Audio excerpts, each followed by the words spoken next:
We're introducing legislation to implement a national freeze on handgun ownership. What this means is that it will no longer be possible to buy, sell, transfer, or import handguns anywhere in Canada. In other words, we're capping the market for handguns. While US senators are talking about gun reform, in Canada, Prime Minister Justin Trudeau announced a new bill that would place a national freeze on handgun ownership across the country. The legislation would cap sales, transfers and imports of guns. For Bryn. As a government, as a society, we have a responsibility to act to prevent more tragedies. Canadians certainly don't need assault-style weapons that were designed to kill the largest number of people in the shortest amount of time. Gun violence is a complex problem, but at the end of the day, the math is really quite simple. The fewer the guns in our communities, the safer everyone will be. Elon Musk has said that he has a super bad feeling about the U.S. economy. He's laying off 10% of his workforce. What do you say to Elon Musk about his feeling about the economy? Jamie Dimon has said similar things.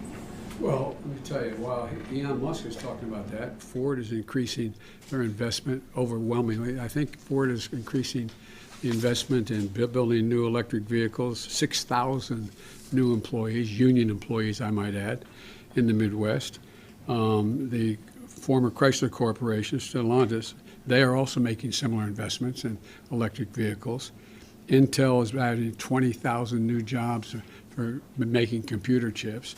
You know, lots of luck on his trip to the moon. I mean, I mean, you know. Mr. President, how are you feeling? I am angry. Tide of trickle-down economics. It doesn't work.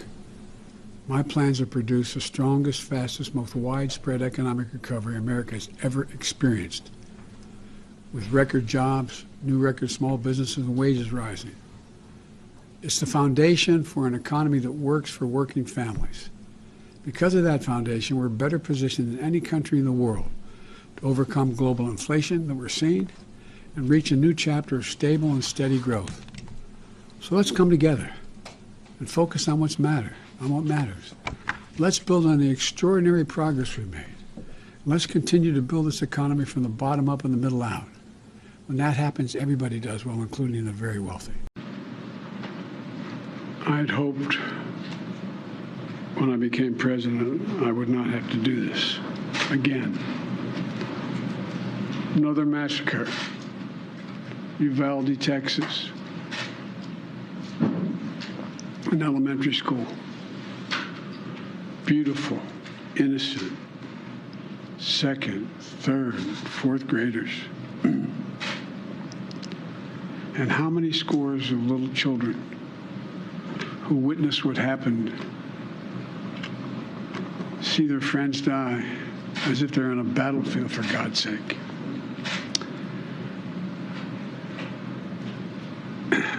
They'll live with it the rest of their lives. Gun violence continues to play out on the city streets. This new surveillance video obtained by Pix 11 News shows the recklessness. It's around 10:30 Sunday morning. You can see a gunman fatally shooting a 31-year-old man in the lobby of the Langston Hughes houses in Brownsville. Sources tell us this gunman even checking out his weapon in the elevator of the building minutes before the crime. What happened here has been happening since the start of the holiday weekend. Another one. Unfortunately, it's been a violent holiday weekend in Baltimore, including 2 teenagers shot in the heart of the Inner Harbor. One victim dies from his injuries. Another one. Another one. Happening since the start of the holiday weekend. Police are looking into several shootings so far, including in Bedford-Stuyvesant. Shortly before midnight Sunday, a 53-year-old man was shot dead. Then minutes later in East Flatbush, a man was shot and killed, police say, while standing on the street. In Williamsburg, gunshots left a man wounded, and 3 people were hit by bullets, also in Brownsville. They are expected to survive. While most of the bloodshed happened in Brooklyn, Police say this is a citywide issue, and no neighborhood is immune. Another one. Another one. Another one. Hey, good morning, guys. Now, these are just preliminary numbers that we have tallied up so far, but we're on track to actually have more gun violence that happened this weekend, Memorial Day weekend, than last year's Memorial Day weekend. I want to take you guys to one of the scenes that we're talking about. This is the latest one that happened last night along the lakefront. Chicago Fire telling us they transported a 19-year-old woman from the DuSable Harbor just before 10 o'clock last night. Police are saying she was riding her bicycle when an unknown male started shouting at her before firing off rounds. After receiving a gunshot wound to the thigh, she was taken to Northwestern Hospital in fair condition. The shooter still on the loose.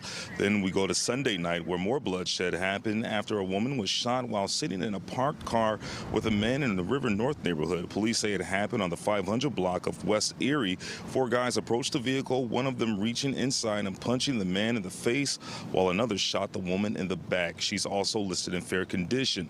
Now, these numbers show 54 people were shot this Memorial Day weekend, with 9 killed. And these numbers came in while Chicago police had every full-duty sworn-in officer working without any days off during the holiday weekend. But this time last year, only 3 were killed, while 37 were shot during the Memorial Day holiday.